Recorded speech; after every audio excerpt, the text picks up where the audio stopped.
Welcome to the Broncos Pod with Troy Renck. I am your host, Troy Renck from the Denver Post, coming to you live. Well, it'll be taped if you're listening tomorrow from the Courtyard Liberty International Newark Airport. Yes, Newark, New Jersey. This has been 3 cities, 2 games, 2 wins.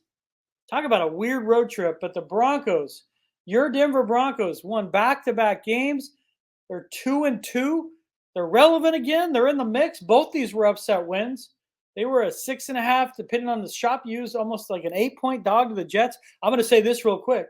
The Jets are a fraud. They're not going anywhere. They're terribly coached. They lack discipline. Their offensive line has questions. And Aaron Rodgers looks fine. He's not saving them. They have too many issues. But this night is about the Broncos finding a way to win ugly. This was Etch-a-Sketch, not Michelangelo. The Broncos offense was as bad as you could possibly play it, certainly from a passing standpoint, and win a game. We're going to talk about some of the odd history Bo Nix made, but he did throw his first touchdown pass, and he's led him to 2 consecutive victories. But this victory, let's be honest, the defense was absolutely nasty. 5 sacks. First time Rodgers has been sacked 5 times in a game since COVID, 2020. And they were without Alex Singleton. And Justin Sternad, we're going to hear from him in a little bit, but he got after it, was just absolutely playing with his hair on fire. This defense, folks, is legit. We got 19 sacks now in 4 games. They're getting better and better against the run. Every one of their passing defense metrics are off the charts. They have a nasty disposition. They're attacking. Guys are playing for each other. It was incredible to see. But that game, it was like 2 drunks fighting outside of a bar. Somebody go down. A missed 50-yarder, Will Lutz, that would have sealed it. Big A knows he's behind the screen. He knows. Would have been 13-9, game over. Nope. Lutz has been absolutely clutch. Of course, he misses it.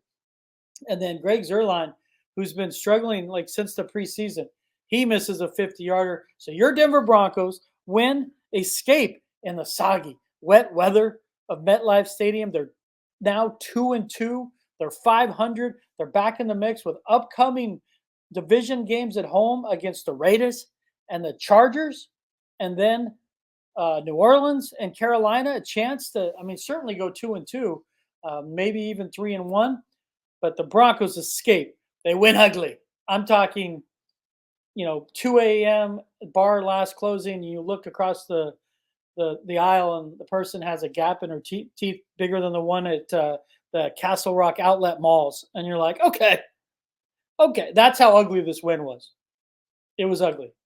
But hey, there's no such thing as an ugly road win. Broncos win 10-9. We're going to get into all of it. The defense, Bo Nix overcoming an awful start. And take me home, country roads. I'm going to be flying home finally at the end of this road trip. Broncos win their 2nd straight. We're going to get to all of it after the break.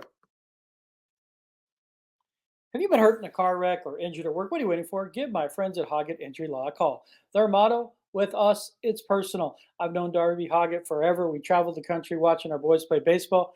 We became good friends. Many of Darby's clients become his good friend. You don't even have to pay Darby up front.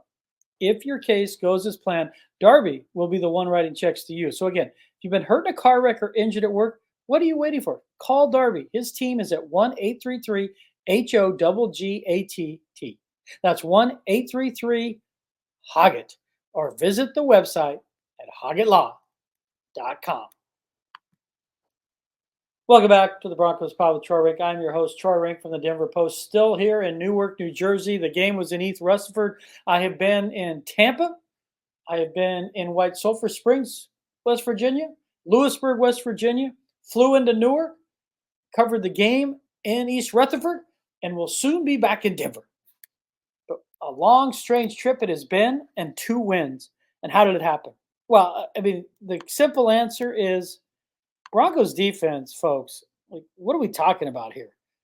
I'm not saying it's 2015. I'm not going to go there, but there's a little bit of Orange Rush quality to this group that is impressive. When you start looking at some of these overall numbers for the Jets, 16 first downs is all they had. They were 4 for 17 on 3rd down, 0 for 1 on 4th, so 4 for 18 on third and fourth down, 248 yards. They've absolutely killed the Broncos in recent years on the ground. 23 carries, 64 yards. Breece Hall, who usually has one lightning bolt play that changes the game against the Broncos, nothing. He did absolutely nothing. Aaron Rodgers, for the most part, they contained him. He had a few plays that remind you that he's a Hall of Famer, but nothing that you were like, it was going to stop the Broncos from winning that game. Rodgers had a chance to put the game away, and he couldn't do it on multiple drives. There was a drive they got down to the 1 yard line. I want to say it was early second or late second quarter. Yeah, late second quarter. That killed them. They needed to score a touchdown there. And Rodgers, like his own hard count, created a false start and his own guy. And then they ended up kicking a field goal, like a 23-yarder. That was a crushing one. But Rodgers, 24 of 42, 225 yards, 5 sacks. Again, the most times he's been sacked in a game since 2020. Now, again, he's been sacked 5 times in a game. I think it's 24 times. But he hasn't recently because he stopped doing that. He gets rid of the ball quickly. And he looked every bit of 40, folks. And he's an effective 40. I'm not saying that, but he's not Aaron Rodgers that was a back-to-back MVP. He's not that guy. Lazard had an okay game. Garrett Wilson, 5 catches for Wilson for 41 yards. Lazard, 5 for 58. And honestly, the only reason they got their big touchdown, when they went up 6-0, that 3-0 was I thought was a very questionable interference call on Riley Moss. He turned and found the ball. I didn't think that was interference, but the Broncos hold them on again, when you get interference in the end zone in the NFL, it's down to the 1 yard line. To hold there and get a field goal was a huge moment for this defense. I mean, this defense came in ranked near the top 5 in yards per play, yards per game, points per game. They're right around now, like 12 points a game they're allowing. The Broncos could easily be 3-1. I don't think they would have ever won at Seattle. But the defense has frankly had like one bad quarter, the third quarter in Seattle. And if you don't count kneel downs, they've given up 1 touchdown in their last 30 possessions defensively. Hello. You want to stay in games? That's how you do it. You force teams to kick field goals, and you always have a shot. And that's what this was about, because their offense was dreadful in the first half. 46 yards of offense. The 2 teams in the first quarter combined for 28 yards. And while the Broncos at times looked miserable offensively, the Jets just looked like they could not handle the aggression of the Vance Joseph defense. I wrote a column about him earlier this week that he's not going to take credit, but he deserves it. Tip your cap to Vance Joseph, because it was a year ago this time they'd given up 70 points to the Dolphins and everyone wanted him fired. And instead of pointing fingers, Vance Joseph pointed the finger in the mirror. And when he did that, players trusted him. Like, they already liked him, but they're like, man, this dude has every reason to air us out, throw us under the bus, and he did none of it. And here we are a year later. Guys are more comfortable in the scheme. He simplified it, and man, are they attacking. I mean, they are getting upfield, and it's crazy. And that's what I want to get into here. It's just this idea of pressure. Quarterback pressures, quarterback hits. Rodgers isn't a guy that gets sacked, and they were getting to him. And when they had to make a big play, again, on third down, we're talking third and fourth down, 4 for 18. But remember, and I picked him to win. I thought it was going to be 17-16, 16-15, 10-9. Part of it was the weather, but again, I was back here. Let's be fair here. They weren't playing in monsoon like we saw with the Bears-Niners a few years ago. It kind of looked that way because Bo Nix, as an Oregon Duck, looked like a fish out of water. Guy looked like he had never played in the wet weather before. It was crazy. But it wasn't that bad. I've covered several games that were way worse where offenses were functional. And that certainly wasn't the case for large stretches for the Broncos, but it didn't matter. And why? Because they put it down defensively. And one player I want to single out, and we're going to get to sound from him as well. The Broncos were without Alex Singleton, their leading tackler the last 3 years. He was here at the park. He walked around the field with his teammates. He's got the big knee brace on. He's going to have knee surgery done in L.A. in the coming weeks for the torn ACL. He's obviously out for the season. Justin Sternad steps in. If you haven't heard of Sternad, it's understandable. He's been a special teams guy for essentially the last 4 or 5 years out of Wake Forest. Smart guy. I love the guy because I talk baseball with him all the time. huge baseball fan. He's a huge Colorado sports fan, even though he grew up in the Tampa area.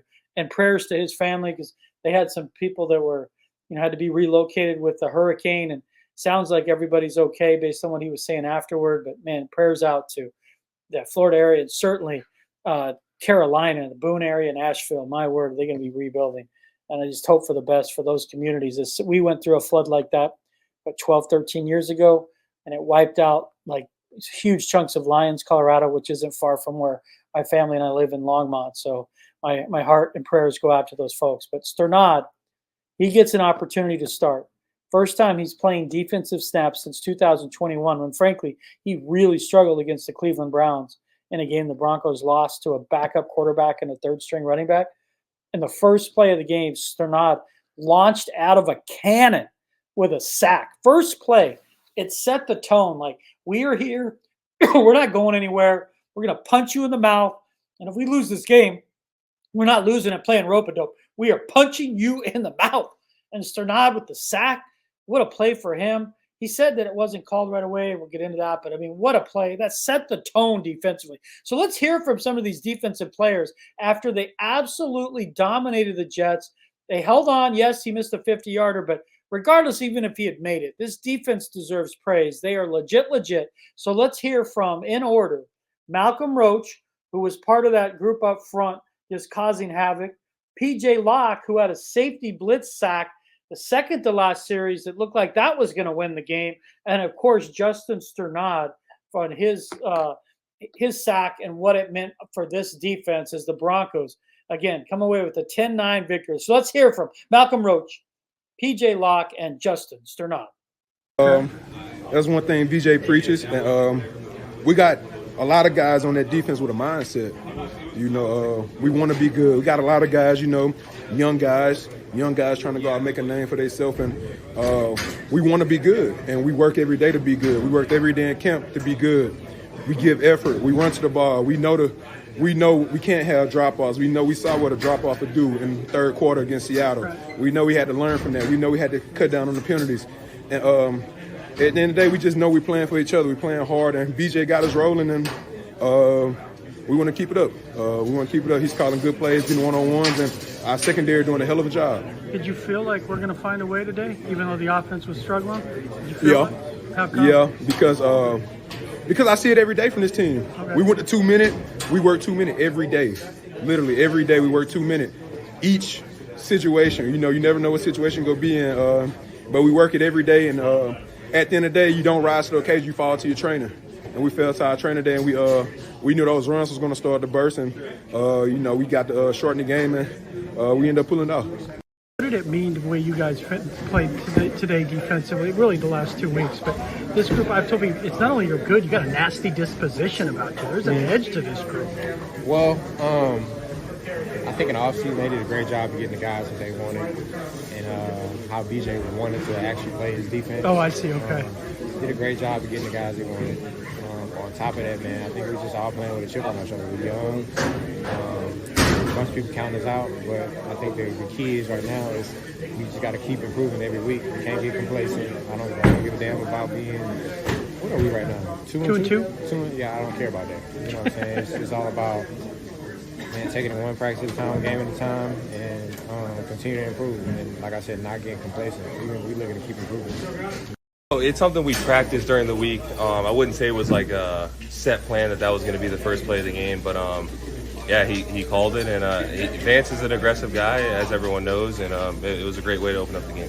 When you know that call comes in, is there a little butterfly? You hadn't played at defense. You've been playing a long time, but what's going through your mind when you know that? Just let's go. I mean, I had so many people texting me before the game just to let it go out there and play, and I mean they're right. Like, you know what I mean? It's just go out there and play, have fun, and it's a great time to be out there.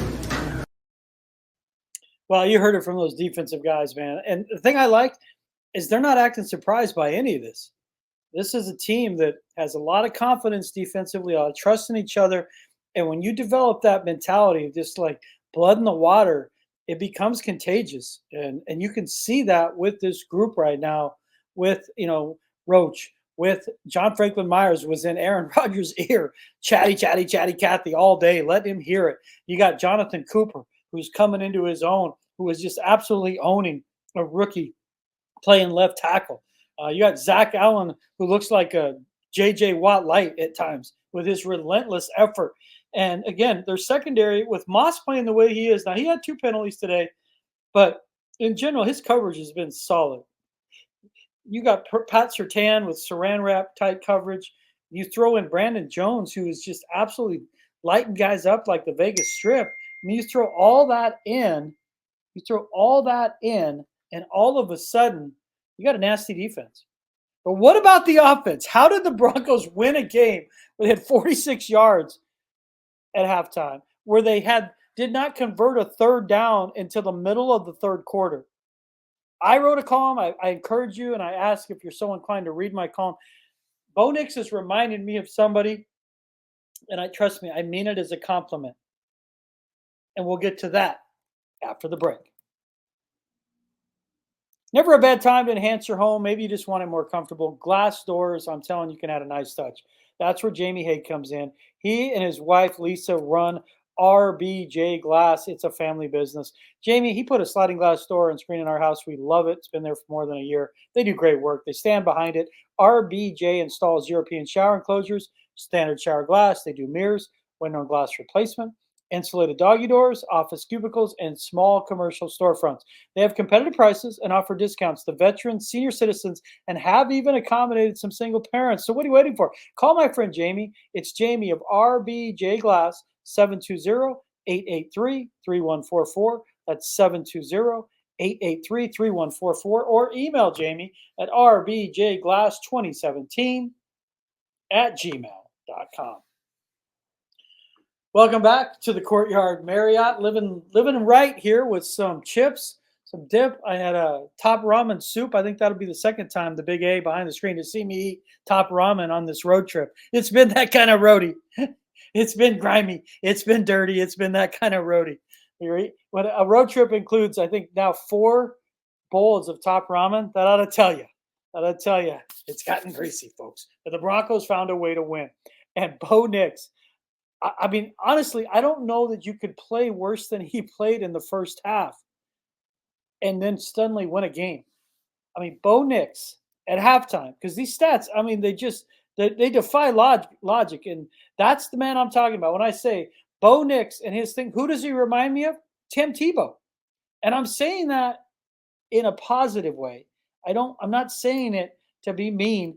You know, Tebow's favorite receiver was the ground. He could not pass. We understand that. But Tebow had a way, at least for one season in 2011, he could play just awful for 58 minutes and find a way to win a game.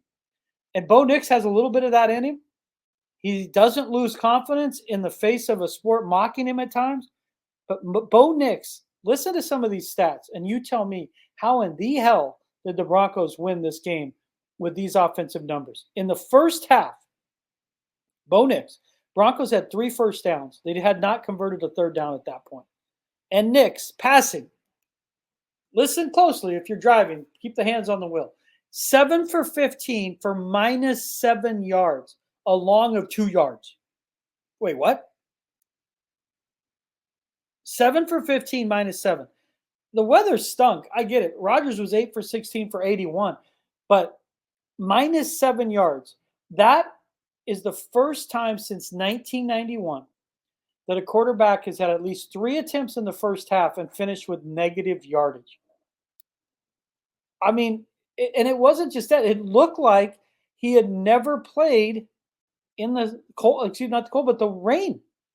Like he's hand grenading balls. He's firing them over. It's like, so I pulled Ned Pohl. I have a chance to see Nix in the locker room afterwards as it's clearing out and said, hey, did you consider going to a glove? And he said, he understood the question, but it's like, I've never worn a glove before. He didn't want to try it in a game. But they got to figure something out because he's going to play in some bad weather games in Colorado. There's usually one snow game. And there's probably one more rain type game. Like he's got to be ready for that because are you kidding me? And then here's the way it finished, which is just as crazy. Bo Nix is the first quarterback in the Super Bowl era, so dating back to the mid-'60s, to win a game in which he averaged fewer than 2.5 yards per pass attempt, minimum 25 attempts. He threw it 25 times for 60 yards. He's 12 for 25 for 60 yards. And here's where it gets even crazier. He's 12 for 25 for 60 yards. Keep that number in mind, 60. Receiving, Courtland Sutton, 9 targets, 3 catches, drum roll please, 60 yards. The other players, 1, 2, 3, 4, 5, 6, 7, 8, 9. The other 9 players, 9 passes, no yards. What? What is going on? That is one of the weirdest stat lines I've ever seen in my life. 12 for 25 for 60, and one receiver has all the yards. And the other guys are -2, -4, 3, have no positive yardage as a group. It's crazy. It frankly is just, it defies logic. And that's what I wrote when I wrote my column. Again, it's on denverpost.com. You can find it on my Twitter feed at Troy Renck, or on my Facebook as well. Bo Nix has at times become easier to appreciate than explain. I mean, he's had long stretches against the Seahawks where he was threatening to set a record with fewest yards per attempt. And today he did essentially set a modern day record. He had stretches against the Steelers where their offense looked dreadful. But like the Steelers game, like the Seahawks game, and even the first drive against Tampa, he shows glimpses of a competitiveness that's uncommon. And he doesn't lose his confidence, which is crazy given how he's played at times. It's hard to have confidence without results, and he hasn't had them. I mean, historically bad in some cases. And yet, when he needed to make a play, when they were down 6-0, 3rd and 11 from their own 24-yard line in the third quarter, he hits Courtland Sutton for a 29-yard completion. That changed the momentum of the game. They go down, and then he ends up with his first touchdown pass for historians out there, an 8-yard pass touchdown to Courtland Sutton, wide open, just terrific, amazingly designed play by Sean Payton. It sent Sutton across the defense, and he got lost in the wash, and nobody was on him. But at the point when you need Nix to make a play on that 3rd and 11 from their own 24-yard line, at that point in the game, he's 8 for 19 for 16 yards. I mean, you don't get much worse than that. And you know why? Because you usually get benched. You don't have an opportunity to get much worse than that because they take the ball out of your hands. But 8 for 19 with 16 yards, he finds a way to absolutely throw a dime to Sutton, and it leads to a touchdown drive. He essentially made 2 good passes. On the touchdown drive, he went 2 for 5 for, I think it was 37 yards. And then that one of them was the touchdown. On their other field goal drive that got him to the 10-point, he had no completions. He had one run for 1 yard. And give it up for the offensive line for going to work. Much better running the ball. Javonte Williams had his best game. His last 13 games, I've told you repeatedly on here, 13 games of 3.1 yards per carry. Today, he had a much better game. You're talking about a guy, I mean, certainly the best he's played in the last almost calendar year, but he finished 16 carries, 77 yards, 4.8 yards per carry. And he got that because Tyler Bidet, and again, praying for him, he got his first carry, no yards. He got hit in the back and he fumbled. And then he comes over to the sidelines and he falls down. And next thing we know, I know I'm with Parker Gabriel from the Post. We're looking down there. They got him on a stretcher and they're taking him off. And Parker has some information in the Denver Post tonight, but in talking to multiple sources, they feel like he's going to be okay. We weren't sure if he was going to fly home with the team. That was unclear as of Sunday night. But the belief is from sources close to the situation that he's going to be okay. But it was scary. But it looked like this was going to be his breakout game. He gets knocked out. Javonte Williams, 16 for 77. Jaleel McLaughlin, 9 for 46. Nix, 5 for 3. And Beatty, 1 for 0. But ultimately, 31 carries, 126 yards. They only had 9 carries in the first half. They went to work on the ground, folks. Work on the ground. So I wanted to talk to the offensive linemen, because no one was more critical of them than I was after their first couple games. It was embarrassing.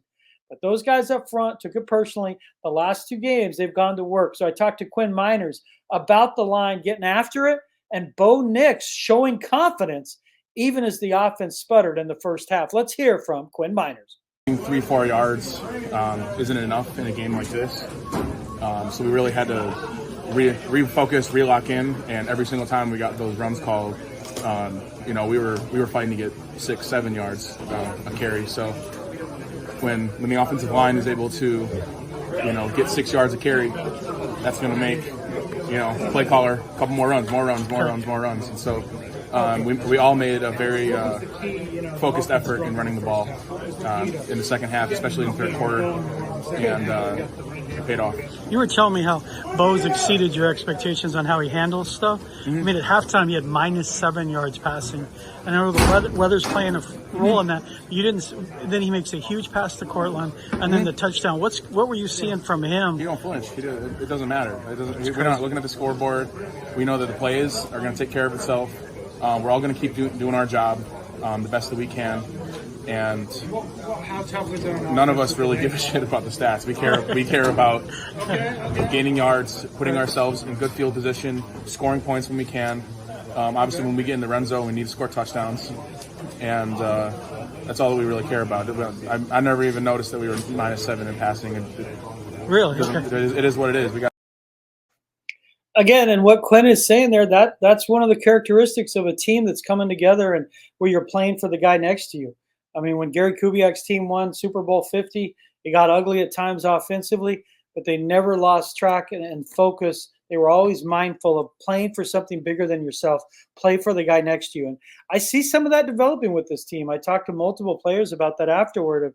I'm not going to credit the trip to the Greenbrier in West Virginia, but I am going to say that this team has that a little bit of that collegiate feel of all for one, one for all, and point the thumbs inward, that all the help we have, everything we need is in this locker room. There's a lot of that mentality developing, and that's a good thing. You're not going to win games where your quarterback plays this way.